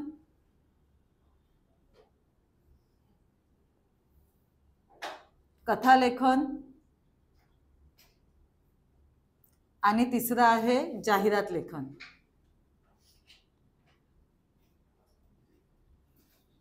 आता या 3 पैकी तुम्हाला 2 सोडवायचे असतात 10 मार्काला. किती मार्काला? तर 10 मार्काला. 3 पैकी तुम्हाला किती करायचे आहेत? 2 करायचे आहेत. मग बातमी लेखनामध्ये तुम्हाला काय केलेलं असतं? बातमी विचारली जाते, सांगितली जाते, तुम्हाला एखादी जाहिरात दिलेली असते किंवा विषय दिलेला असतो, त्यानुसार तुम्हाला काय लिहायची असते? बातमी लिहायची असते. बरोबर आहे. त्यानंतर आहे कथा. कथामध्ये सुद्धा तुम्हाला मुद्द्यांवरून कथालेखन आहे, त्यानंतर मग शीर्षकावरून कथालेखन आहे, त्यानंतर अपूर्ण कथा आहे, बरोबर ना. तर यामधून तुम्हाला काय करायचे असते? कथालेखन, ते 5 मार्काला, आणि एक जाहिरात लेखन. आता या जाहिरात लेखनामध्ये एक तर तुम्हाला जाहिरात बनवायला असते किंवा तुम्हाला जाहिरातीवरचे प्रश्न उत्तर असतात. समजतंय? तर जाहिरात बनवायला असेल तर तिथे तुम्हाला काय लिहायचं आहे? तुम्हाला विषय दिलेला असतो, त्यानुसार तुम्हाला जाहिरात बनवायची असते, आणि त्यानंतर तुम्हाला जाहिरात लेखन, जाहिरात क्वेश्चन आन्सर असेल तर जाहिरात तुम्हाला दिलेली असते, त्यानुसार तुम्हाला काय करायचं असतात? क्वेश्चन आन्सर सोडवायचे असतात 5 मार्क. जर तुम्हाला जाहिरातीवरील क्वेश्चन आन्सर्स असतील तर नक्की जाहिरात लेखन सोडवायचे, कारण की क्वेश्चन आन्सरचे आन्सर्स तिकडे तुम्हाला लगेच सापडतात आणि मग तिथे पैकीच्या पैकी 5 मार्क तिथे मिळतातच मिळतात. समजलंय? आणि मग या दोघांमधलं ठरवायचं की आपल्याला कथा लिहायची आहे का बातमी लिहायची. जो विषय समजेल ते सोडवायचे. नाहीतर मग कधी कधी काय होतं, तुम्ही लिहायला जातात पण तिथे तुम्हाला विषयच कळालेला नसेल तर लिहिता येत नाही. आता बातमी लेखन आणि कथा लेखन यामध्ये आपल्याला काय करायचं आहे? मग ज्यावेळेस जाहिरात लेखनामध्ये क्वेश्चन आन्सर्स येतात त्यावेळेस बातमी किंवा जाहिरात एक करायचं आहे. आता बातमी लेखनामध्ये आपण एक एक बघूया. बातमी लेखन जे आहे, या बातमी लेखनामध्ये सगळ्यात आधी आपण काय करतो? एखाद्या न्यूजपेपरचं नाव लिहितो. आता जी काही तुम्हाला बातमी लिहायची असेल परीक्षेमध्ये, तुम्हाला विषय दिलेला असतो, त्या विषयावर आधारित तुम्हाला काय करायचे आहे? बातमी लिहायची. आता बातमी म्हणजे काय? तर न्यूज रिपोर्ट, हो ना, न्यूज रिपोर्ट. तर तिथे तुम्हाला काय करायचं? Report writing. इंग्लिशमध्ये आपण म्हणतो रिपोर्ट रायटिंग, म्हणजे तिथे काय घडलंय तुम्हाला ॲज इट इज लिहायचंय. बरोबर आहे. मग सुरुवातीला आपण काय लिहितो? तर न्यूजपेपरचं नाव लिहितो, मग जनकल्याण लिहा, लोकमत लिहा, किंवा मग लोकसत्ता वगैरे काहीही तुम्ही इथे काय लिहिणार आहात? न्यूजपेपरचं नाव. त्यानंतर ह्या साईडला तुम्ही काय लिहिणार आहात? आमच्या वार्ताहराकडून, आणि इथे दिनांक, ज्या दिवशी बातमी झालेली आहे, म्हणजे ज्या दिवशी ती घटना घडलेली आहे त्याच्या नेक्स्ट डेची तुम्हाला लिहिणार आहे, कारण की आपण बातमी कधी येते? दुसऱ्या दिवशी, बरोबर की नाही. मग त्याच्या नेक्स्ट डेची जर तुम्हाला सांगितलेलं असेल की तुमच्या शाळेमध्ये काय झाले, स्वातंत्र्य दिनाचा उत्साह, स्वातंत्र्य दिन कार्यक्रम साजरा झालेला आहे, तर त्या स्वातंत्र्य दिना कार्यक्रमाची बातमी तयार करा. तर स्वातंत्र्य दिन कधी असतो? 15 ऑगस्ट. म्हटल्यावरती इथे दिनांक काय येणार आहे? 16 ऑगस्ट. आणि इथे मग तुम्ही लिहायला काय करतो आपण? हेडिंग टाकायचं आहे. जी बातमी, म्हणजे आता समजा आपण शाळेच्या बद्दल लिहित आहोत, मग स्वातंत्र्य दिनाचा उत्साह, स्वातंत्र्य दिन उत्साहात साजरा, बरोबर ना. मग आपण इथे काय करत आहोत? हेडिंग टाकतो, आणि हेडिंग झाल्यानंतर मग आपण काय करतो? बातमी लिहायला सुरुवात करतो. म्हणजे शिवाजी विद्यालयामध्ये स्वातंत्र्य दिन उत्साहात साजरा, किंवा वृक्षारोपण कार्यक्रम जर झालेला असेल तर वृक्षारोपण कार्यक्रम उत्साहात साजरा. आणि त्यानंतर मग आपण काय करतो? बातमी लिहायला सुरुवात करतो. जास्तीत जास्त काय करायचं आपल्याला? हाफ पेजच्या वर तुम्हाला बातमी काय करायची आहे? लिहायची आहे. मग तिथे तुम्हाला काय काय घडलेलं आहे? बातमी म्हणजे काय? तर एखादी घटना तिथे कशी घडलेली आहे, काय झालेलं आहे, ते तुम्हाला तिथे काय करायचं आहे? लिहायचं आहे. मग तुम्हाला काय करायचं आहे? सुरुवातीपासून शेवटपर्यंत, म्हणजे तिथे कशा प्रकारे घडलेलं आहे. तर समजा तुम्ही एखाद्या अपघाताची बातमी लिहित असाल तर अपघात कसा घडलेला आहे, मग त्या अपघातामध्ये कोण कोण होतं, कोणत्या 2 गाडींचा अपघात झालेला आहे, कोणत्या ठिकाणी, म्हणजे स्थळ, काळ, वेळ, दिनांक, या सगळ्यांचा उल्लेख आपल्याला कशामध्ये करायचा आहे? बातमीमध्ये करायचा आहे. आणि त्यानंतर जर समजा एखाद्या कार्यक्रमाची तुम्ही बातमी तयार करत असाल तर त्याचा शेवट कसा झाला ते सुद्धा तुम्हाला त्या बातमीमध्ये काय करायचं आहे? सांगायचं आहे. मग अशा प्रकारे तुम्हाला बातमी किती मार्काला लिहायची आहे? 5 मार्काला लिहायची. आता कथा लेखनामध्ये मी जसं मगाशी सांगितल्याप्रमाणे तुम्हाला मुद्द्यांवरून कथा, शीर्षकावरून कथा लेखन, त्यानंतर अपूर्ण कथा. मग आता ती कथा व्यवस्थित वाचायची, ते मुद्दे समजून घ्यायचे, आणि त्यानुसार तुम्हाला कथा लिहायची आहे. मग कथामध्ये वरती तुम्हाला शीर्षक महत्वाचं आहे, आणि त्यानंतर तात्पर्य, बरोबर आहे. कथा लिहिताना त्याचा सुरुवात, मध्य आणि शेवट म्हणजे सुरुवातीला आपण कथेचं काय लिहितो, आपण सुरुवात करतो म्हणजे जर गावाबद्दल एखाद्या असेल, जंगलाबद्दल असेल, म्हणजे एखाद्या 2 व्यक्तींबद्दल असेल तर गावाचं आपलं नाव लिहितो, त्या व्यक्तींची नावं लिहितो. प्राण्यांबद्दल असेल तर ते प्राणी कुठे राहतात, जंगल वगैरे, ते जंगल कुठे आहे हे सगळं आपण डिटेलमध्ये आपण पहिल्या पॅरेग्राफमध्ये लिहितो. म्हणजे फॉर एक्झाम्पल इंट्रोडक्शन. सेकंड पॅरेग्राफमध्ये काय ना, त्या कथेमध्ये ऍक्च्युअल काय चालू आहे. कथा नेहमी आपण कशात लिहितो, भूतकाळात. इव्हन बातमी सुद्धा आणि कथा भूतकाळात आपण काय करतो, लिहितो. मग कथा भूतकाळात लिहिल्यानंतर लिहित असताना मग तिथे काय घडलेली आहे कथा ती तुम्हाला लिहायची आणि मग शेवट समजलं, आणि त्यातून काय तात्पर्य निघालेलं आहे ते तुम्हाला तिथे लिहायचंय. कळालंय? त्यानंतर झालं हे कथालेखन आणि जाहिरात. आता जाहिरात जर तुम्हाला बनवायला आली असेल तर ज्यावेळेस आपण जाहिरात बनवतो त्यावेळेस आधी आपण काय करायचं आहे, चौकोन आखून घ्यायचा आहे व्यवस्थित. चौकोन आखून झाल्यानंतर तुम्ही आता जर ज्याची जाहिरात करत आहात त्याची आपल्याला इथे काय लिहायचं आहे, मोठ्या अक्षरामध्ये तुम्ही काय करणार आहात, नाव लिहिणार आहात. ते नाव लिहून झाल्यानंतर जर तुम्हाला एखादं स्लोगन वगैरे काही आठवत असेल तर तुम्ही तिथे स्लोगन सुद्धा लिहू शकता. समजलं? त्यानंतर आता वैशिष्ट्य. आता जर त्या ह्याच्याशी संबंधित जी वैशिष्ट्य असतील ती वैशिष्ट्य तुम्हाला काय करायची आहे, तिथे लिहायची आहेत. कॅरेक्टरिस्टिक आपण म्हणतो, बरोबर ना. मग कोणकोणती वैशिष्ट्य आहेत, कमीत कमी 4 वैशिष्ट्य तर तुम्हाला काय करायचे आहे, लिहायचे आहे. ह्या एका बाजूला तुम्ही एखादी जर समजा तुम्हाला एखादी ड्रॉइंग करायची असेल पण ड्रॉइंगला मार्कर नाही आहेत, समजलं, तुम्ही फक्त लिहिता कसे अट्रॅक्टिव्ह त्याला मार्क्स असतात. जाहिरात नेहमी पेनाने काढायची. मग इथे एखादी सवलत वगैरे तुम्हाला द्यायची असेल की 10% सवलत, 20% सवलत, किंवा 2 वस्तूंवर 1 वस्तू फ्री, बरोबर ना, किंवा पहिल्या येणाऱ्या 5 जणांना काय आहे 10% सवलत, सुरुवातीला येणाऱ्या 5 जणांना. मग अशा प्रकारे तुम्हाला तिथे काय करायचं आहे, तिथे लिहायचं आहे.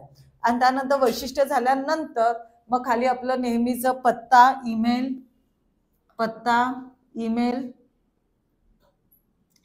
त्यानंतर फोन नंबर, कॉन्टॅक्ट नंबर, ह्या गोष्टी आपल्या तिथे येणार. जर तुम्ही एखाद्या दुकानाची जाहिरात करत असाल तर तिथे तुम्हाला वेळ सुद्धा येणार. काय येणार, वेळ येणार. दुकानाची जाहिरात करत असेल तर ते दुकान कधीपासून किती वाजेपर्यंत आहे ते तुम्हाला तिथे काय करायचं आहे, लिहायचं आहे. आता हे लिहित असताना तुम्ही काय करायचं आहे, जर तुम्हाला एखादी खास सवलत द्यायची असेल, बरोबर ना, की आता समजा एखाद्या पुस्तकाच्या दुकानाची जाहिरात असेल तर ज्येष्ठ नागरिकांना विशेष सवलत, मग आपण तिथे काय करायचं, ते हायलाइट करायचं की कोणासाठी विशेष सवलत आहे, तर ज्येष्ठ नागरिकांसाठी. किंवा विद्यार्थ्यांना शालेय पुस्तकांवरती विशेष सवलत. म्हणजे हे काय झाले महत्वाचं की आपण काय तिथे मेन हायलाइट केलेलं आहे, तर कोणाला विशेष सवलत दिलेली आहे तर ते तुम्ही तिथे काय करायचं आहे, हायलाइट करायचं आहे. अशा प्रकारे तुम्हाला काय बनवायची आहे, जाहिरात बनवायची आहे. समजतंय? आता हे झालं किती मार्कांचं, 10 मार्कांना. म्हणजे हे टोटल तुम्हाला 3 दिलेले असतात, 3 पैकी 2 तुम्हाला काय करायचे आहेत, लिहायचे आहेत 10 मार्कांसाठी. आता हे जे आपण पहिला विभाग जो बघितला होता पत्रलेखनाचा, या पत्रलेखनामध्ये आणि सारांश लेखनामध्ये ह्या दोघांमध्ये जर आपण पाहिलं तर शक्यतो पत्रलेखन करायचं आहे. पत्रलेखन आपण एका फॉर्मॅटनुसार जायचं आहे. पत्रलेखनामध्ये तुम्हाला मागणी, विनंती आणि अभिनंदन हे 3 प्रकार आहेत. किती प्रकार आहेत, मागणी, विनंती आणि अभिनंदन.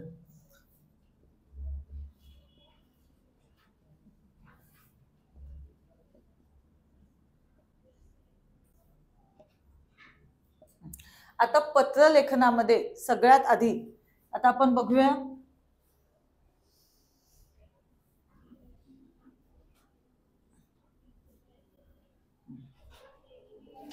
आता पत्रलेखनामध्ये सगळ्यात आधी आपल्याला काय करायचं आहे, तुम्हाला काय दिलेली असते, जाहिरात दिलेली असते आणि त्या जाहिरातीवरून तुम्हाला काय करायचं आहे, पत्र लिहायचंय. आता तिथे सुद्धा तुम्हाला ऑप्शन असतात. एक मागणी असते आणि दुसऱ्या बाजूला विनंती असते, किंवा विनंती असते, अभिनंदन असतं. मग त्या दोघांपैकी तुम्हाला काय करायचं आहे, एक लिहायचं आहे. आता ज्यावेळेस आपण पत्राला सुरुवात करतो तर त्या पत्राची जी जाहिरात असते त्यामध्ये तुम्हाला बऱ्याच वेळा ज्याला पत्र लिहितो त्याचं नाव असतं, त्याचा पत्ता असतो, त्यानंतर मग दिनांक वगैरे असते. जर तुम्हाला स्वातंत्र्य दिनानिमित्त असं सांगितलं किंवा गांधी जयंती निमित्त सांगितलं तर समजायचं गांधी जयंती कधी येते तर 2 ऑक्टोबर. मग त्याच्या आधीचे 8 दिवसाची तुम्हाला दिनांक तिथे येणार आहे. जर तुम्हाला लिहायचं असेल की तुमच्या स्वातंत्र्य दिनानिमित्त तुमच्या शाळेमध्ये वृक्षारोपणाचा कार्यक्रम होणार आहे आणि त्या कार्यक्रमानिमित्त तुम्हाला रोपांची मागणी करायची आहे, बागेसाठी किंवा वृक्षारोपणासाठी रोपांची मागणी करणारं पत्र लिहायचंय. मग आता स्वातंत्र्य दिन कधी आहे? 15 ऑगस्ट. जर प्रजासत्ताक सांगितलं असेल तर काय ना 26 जानेवारी. मग त्याच्या आधीचे 10 दिवस तुम्ही लिहिणार आहात. मग 15 ऑगस्ट तुम्हाला केलेलं असेल तर तुम्ही काय करणार आहात? 5 ऑगस्ट किंवा 4 ऑगस्ट. कशासाठी? तर आपण ती मागणी करतोय. हा, हे जर अभिनंदन असेल तर मग ते जो प्रोग्राम झालाय त्याच्या नेक्स्ट डेची डेट येईल. अभिनंदन ज्यावेळेस आपण करतो त्यावेळेस त्याच्या नेक्स्ट डेची डेट येईल. पण ज्यावेळेस आपण एखाद्या गोष्टीची मागणी करतो किंवा तुम्हाला विनंती करायची असेल, तुम्हाला तुमच्या शाळेमध्ये कोणाला तरी बोलवायचं असेल, त्यांची विनंती करायची असेल तर मग त्याच्या आधीची डेट येणार. मग दिनांक लिहिताना बघा मार्जिनला लागूनच तुम्ही काय करणार आहात? दिनांक असा शब्द लिहिणार आहात. बरोबर आहे. मग आता तुम्ही दिनांक लिहिताना समजा 4 जून स्वल्पविराम 2025 पूर्णविराम. समजतंय? जी काय तुमची त्या जाहिरातीवर किंवा ज्या प्रश्नावरती जे दिनांक असेल त्याच्यानुसार तुम्हाला तिथे काय करायचे आहे? दिनांक लिहायचे. दिनांक लिहिताना अंक जो आहे, दिनांक जी आहे ती अंकात लिहायची आहे. महिना जो आहे तो कशात लिहायचा आहे? अक्षरात लिहायचा आहे. त्याच्या पुढे स्वल्पविराम द्यायचा आहे आणि त्यानंतर तुम्हाला काय करायचं आहे? इयर टाकायचं आहे 2025 आणि त्याच्या पुढे पूर्णविराम द्यायचं आहे. हे झाल्यानंतर त्याच्या खाली काय येणार आहे? प्रति. काय येणार आहे? प्रति. आणि त्याच्या पुढे काय येणार आहे? स्वल्पविराम. आता प्रति मध्ये काय लिहिणार आहात? तर ज्याला आपल्याला पत्र पाठवायचंय, बरोबर आहे, त्याचं काय लिहिणार आहात? हुद्दा लिहिणार आहात. काय लिहिणार आहात? हुद्दा. म्हणजे इथे येणार आहे माननीय. मग जर तुम्ही दुकानदाराला पाठवत असाल तर व्यवस्थापक येईल. मुख्याध्यापकाला पत्र लिहित असाल तर माननीय मुख्याध्यापक येतील. त्यानंतर जर तुम्ही एखाद्या पोलीस स्टेशनला वगैरे पत्र लिहित असाल तर माननीय पोलीस अधिकारी येईल. आणि त्यानंतर इथे जो पत्ता येणार आहे ते लिहिल्यानंतर इथे जो पत्ता येणार आहे तो पत्ता इथे काय येणार आहे? हुद्दा. बरोबर आहे. आणि नाव. त्यानंतर इथे येणार आहे पत्ता. आता हा पत्ता कुठला येणार आहे? घरचा येणार आहे का त्या व्यक्तीचा? तर नाही, तर त्याच्या कार्यालयाचा पत्ता येणार आहे. कार्यालय किंवा ऑफिस जर असेल तर त्या ऑफिसचा किंवा कार्यालयाचा इथे काय येणार आहे? पत्ता येणार आहे. तो पत्ता लिहिल्यानंतर पत्ता लिहिताना इथे स्वल्पविराम येणार आहे. बघा, जर एक्झाम मध्ये परीक्षेमध्ये तुम्हाला दिलेलं असेल तर तो पत्ता तुम्हाला लिहायचा आहे. जर दिलेलं नसेल तर साधा सोपा सरळ पत्ता लिहायचा आहे. समजतंय? म्हणजे सावरकर नगर, ठाणे पश्चिम. समजलं? की जास्त अवघड पत्ता लिहायच्या ह्याच्यामध्ये पडायचं नाहीये, कारण की अवघड लिहायला गेलात तर तुम्ही अशुद्ध लिहाल. त्यामुळे सोपा पत्ता एखादा लिहायचा तुम्हाला आहे. दुकान असेल, समजा तुम्हाला पुस्तकालयातून काहीतरी मागवायचं असेल, नर्सरीमधून काहीतरी मागवायचं असेल रोपांची मागणी, तर त्या पुस्तकाचं नाव येणार तिथे. मग पूजा पुस्तकालय, पूजा पुस्तक भंडार, सावरकर नगर, ठाणे पश्चिम. जर तिथे पत्ता दिलेला नसेल तर तुम्ही मनाचा लिहाल. जर दिलेला असेल तर तो पत्ता तुम्ही लिहून सगळ्यात शेवटी मग काय येणार आहे? पूर्णविराम. शहराचं नाव लिहून आपण काय लिहितो? पूर्णविराम. हे झाल्यानंतर मग आपल्याला येणार विषय. काय येणार आहे? विषय. विषय तुमच्या प्रश्नामध्येच दिलेला असतो, तो लक्षात ठेवायचा. समजलं? आता हा लिहिताना ज्यावेळेस तुम्ही शेवटी शहराचं नाव लिहिल्यानंतर तुम्ही इथे सुद्धा ईमेल लिहायचा आहे. आता इथे ईमेल कोणाचा येणार आहे? तर त्या दुकानदाराचा. दुकानदाराला लिहित असेल तर दुकानदाराचा लिहिणार. जर शाळेला आपण पत्र लिहित असेल तर शाळेचा ईमेल येणार आहे आपल्याला तिथे. समजलंय? त्यानंतर मग आपण काय जाणार आहोत? विषयाकडे. विषय तुम्हाला कुठे दिलेला असतो? तुमच्या त्या प्रश्नामध्येच विषय दिलेला असतो. म्हणजे पुस्तकांची स्वातंत्र्य दिनानिमित्त पुस्तकांची मागणी करण्याबाबत शॉर्ट मध्ये लिहायचं आहे. विषय जास्त मोठा लिहायचा नाही. समजलंय? शाळेतील बागेसाठी रोपांची मागणी करण्याबाबत, शाळेतील वाचनालयासाठी पुस्तकांची मागणी करण्याबाबत. समजतंय? किंवा जर तुम्हाला विनंती करायची असेल तर त्या विनंतीनुसार विनंती करण्याबाबत. म्हणजे अशा प्रकारे तुमचा इथे काय येणार आहे? विषय येणार आहे. विषय झाल्यानंतर मग इथे येणार आहे माननीय महोदय. काय येणार आहे? माननीय महोदय स्वल्पविराम सप्रेम नमस्कार. आता सप्रेम नमस्कार लिहिलं तरी चालतं, नाही लिहिलं तरी चालतं, फक्त माननीय महोदय लिहायचं. जर समोरची व्यक्ती लेडीज असेल तर महोदया येतं. समजलंय? माननीय महोदय किंवा महोदया, सप्रेम नमस्कार. आणि मग इथून आपण काय करतो? पत्र लिहायला सुरुवात करतो. आता पहिल्या पॅरेग्राफ मध्ये आपण इंट्रोडक्शन लिहितो, म्हणजे स्वतःचं. मी अ ब क. आता शाळेचं नाव दिलेलं असेल तर ते शाळेचं नाव लिहायचं, नसेल तर सोपं, मी अ ब क समता विद्यालयाचा विद्यार्थी प्रतिनिधी या नात्याने मुख्याध्यापकांच्या परवानगीने आपणास हे पत्र लिहित आहे. हे झालं फर्स्ट. आणि त्याच्यानंतर मग सेकंड पॅरेग्राफ मध्ये आपण का पत्र लिहितोय? आपल्याला जर वस्तूची मागणी करायची आहे, कशाची विनंती करायची, अभिनंदन करायचं आहे.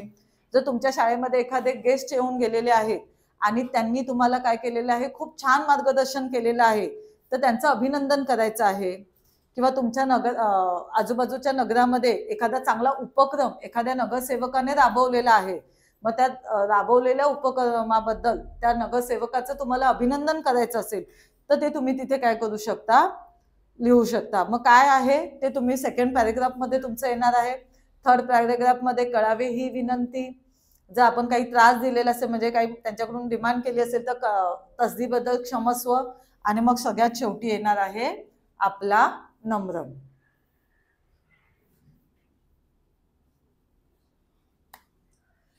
मग पत्र लिहून झाल्यानंतर इथे येणार आहे हे सगळंच रफ करते.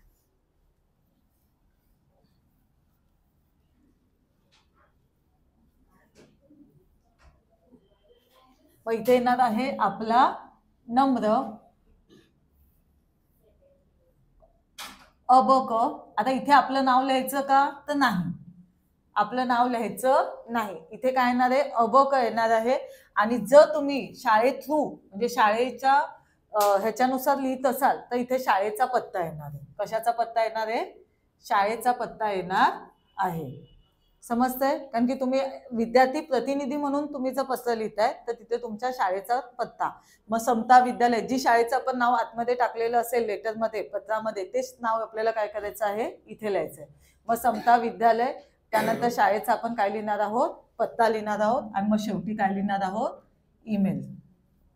आता इथे ईमेल काय येणार आहे? abc@gmail.com.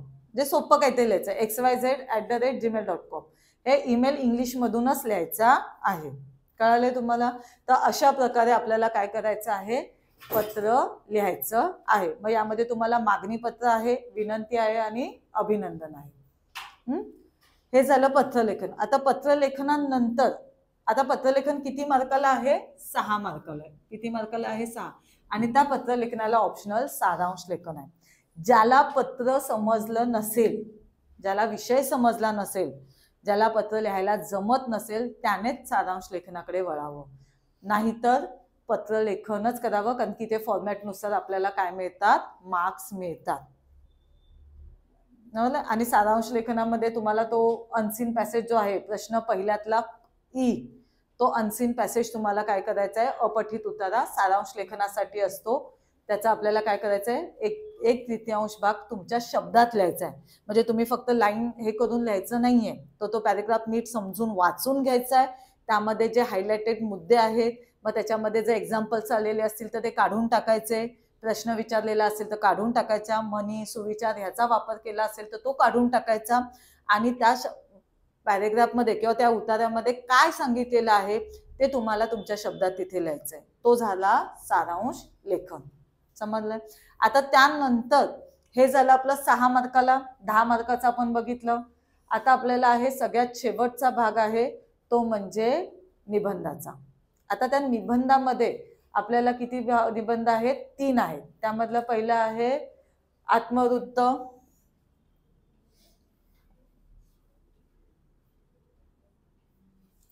त्यानंतर आहे प्रसंग लेखन,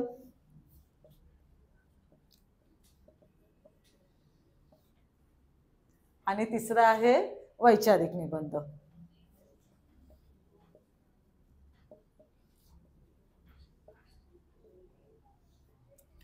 आता हे जे प्रकार आहेत हे 3 प्रकारामध्ये तुम्हाला प्रश्न विचारलेला असतो.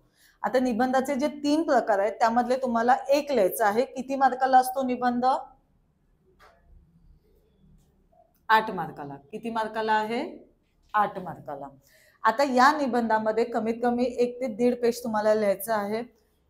आत्मकथा, आत्मवृत्त जे आहे त्यामध्ये आपण स्वतः ती व्यक्ती आहोत हे इमॅजिनेशन करायचंय, कल्पना करायची आणि त्यानुसार तुम्हाला तो आत्मकथा लिहायचा आहे.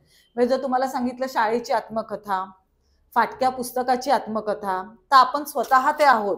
मग मी एक फाटकं पुस्तक आहे किंवा मी एक शाळा बोलत आहे, अशा प्रकारे आपल्याला सुरुवात करून लिहायची आणि आपण स्वतः बोलत आहोत हे इमॅजिन करून तुम्हाला तिथे काय करायचं आहे, तो निबंध लिहायचा आहे.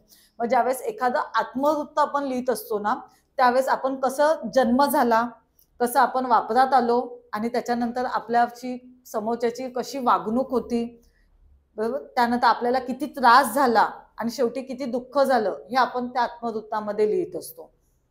म्हणजे समजा आपण एखाद्या फुलाचं आत्मवृत्त बघितलं तर फूल ज्यावेळेस झाडावरती उमलतं, मग त्या फुलाला कसं वाटतं, ते फूल झाडावरती आल्यानंतर त्याच्या काय अपेक्षा असतात, ते फूल स्वतः ते मांडतंय. त्यानंतर एखाद्या मुलाने मला तोडल्यानंतर मला असं वाटलं की मी देवाच्या मंदिरात जाईल, पण त्याने मला चुरगळून रस्त्यावरती फेकून दिलं, माझं आयुष्य लगेच संपून गेलं. अशा प्रकारे तुम्हाला काय करायचंय, जन्मापासून त्याचा शेवट हे आत्मवृत्तामध्ये तुम्हाला सांगायचं आहे. आता त्यानंतर आहे प्रसंगलेखन. प्रसंगलेखन म्हणजे एखादा प्रसंग हा एक वैचारिक निबंधाचाच प्रकार आहे, वर्णनात्मक निबंधाचाच प्रकार आहे. म्हणजे जसं आपण एखादं वर्णन करतो तसंच आपल्याला काय येणार आहे प्रसंगलेखनामध्ये. म्हणजे पावसाळ्यातील एक दिवस, तुम्ही पाहिलेला किल्ला, मग ह्याच्यामध्ये तुम्ही त्या प्रसंगात, तुम्ही त्या ठिकाणी आहात ही इमॅजिनेशन करायचंय, कल्पना करायची.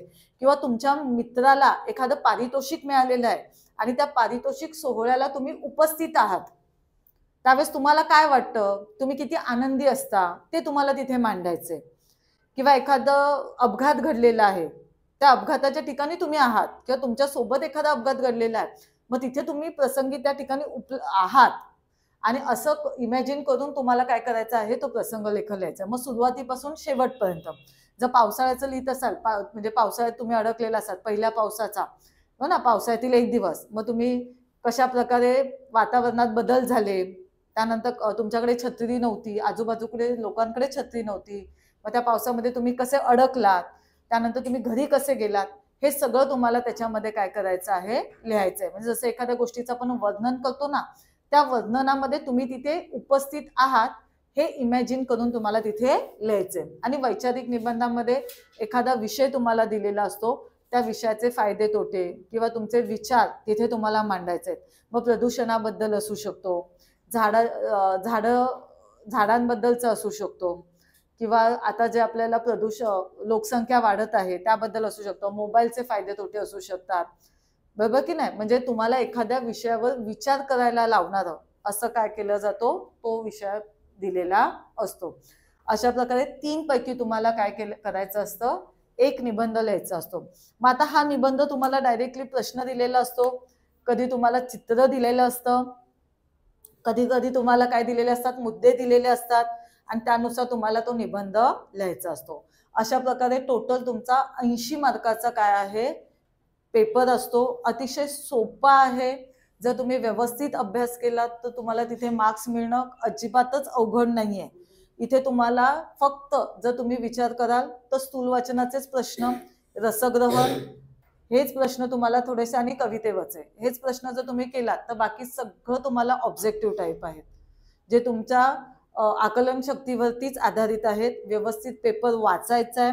तुम्हाला 2 वाजता पेपर सुरुवात होतो, तर 2 वाजता तुम्हाला क्वेश्चन पेपर हातात दिला जातो बोर्डाला, बरोबर ना.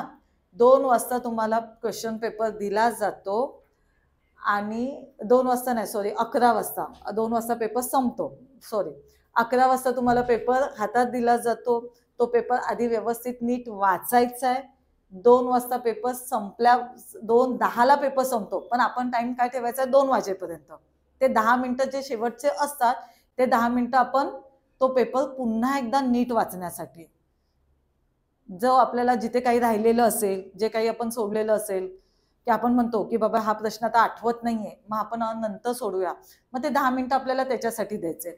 त्यामुळे आपण लक्षात ठेवायचं की पेपर 2ला संपणार आहे, त्या हिशोबाने आपण पेपर लिहायचा आहे.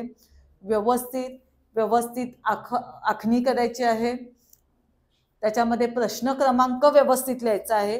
प्रत्येक प्रश्न नवीन पानावर, प्रत्येक म्हणजे तुमचे 5 विभाग आहेत तर ते 5 विभाग प्रत्येक नवीन पानावर येणार. पहिला विभाग गद्य विभाग आहे, तो संपल्यानंतर पद्य विभागासाठी आपल्याला काय करायचं आहे, नवीन पेज वरती तुम्हाला तो लिहायचा आहे. नंतर तिसरा विभाग तुमचा कुठला आहे, स्थूल वाचनाचा आहे, तो नवीन पानावरती येणार आहे. म्हणजे प्रत्येक पानावरती तुमचं काय असणार आहे, नवीन प्रश्न लिहायचा आहे. म्हणजे नवीन प्रश्न नवीन पानावर लिहायचा आहे. हे तुम्ही लक्षात ठेवायचं आहे. चुका कमी करायच्या आहेत, अशुद्ध कमी लिहायचं आहे. एक वेळ कमी लिहा पण चुका करू नका. समजलं?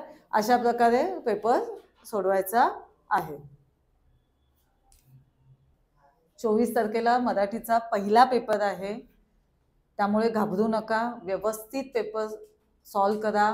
पहिल्यांदा पेपर व्यवस्थित वाचा, व्यवस्थित सॉल्व करा. प्रत्येक प्रश्ना थ्रू जा. प्रश्न पहिला, दुसरा, तिसरा लाईनीत सोडवायचा प्रयत्न करा.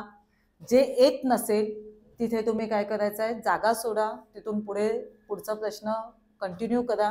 त्यानंतर जेव्हा आठवेल किंवा जेव्हा लास्टला आपल्याला वेळ मिळतो, जो 10 मिनिटं, त्यामध्ये ते पुन्हा सॉल्व करण्याचा प्रयत्न करा. न घाबरता व्यवस्थित पेपर सॉल्व करा. सगळ्यांसाठी बेस्ट ऑफ लक.